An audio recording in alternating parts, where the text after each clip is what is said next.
Fix It in 15 Minutes is brought to you by Marvin Windows and Doors. With over 11,000 standard shapes and sizes and virtually limitless custom capabilities, Marvin is built around you.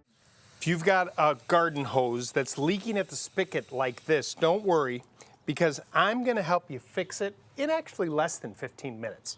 Now, this is an easy fix. I don't want to take for granted that you may just know how to fix it, because somebody had to teach me this once, and hopefully I can do the same for you. These washers are your secret to success. You're going to find these at the hardware store. Pretty universal.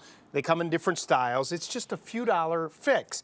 And a lot of times when you get a leak right here by the faucet, you'll crank it, and you just can't understand why it won't stop leaking. What I want you to do with the water off is take the nut all the way off. And when you do, you're going to look inside of here, and you see here's the looseness between the nut portion and the part of the hose there. If there's no washer in there, it's never going to stop leaking. So I have one of these right here. I'm going to fit it inside with my finger and kind of tuck it in there. See that? Pretty simple, right?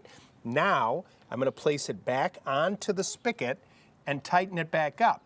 And when you do this, that gap between the washer, the hose, and the nut, when you crank it all the way, get it nice and snug with your hands. Now when we turn it on, there you have it. Like I said, you can fix this one in under 15 minutes.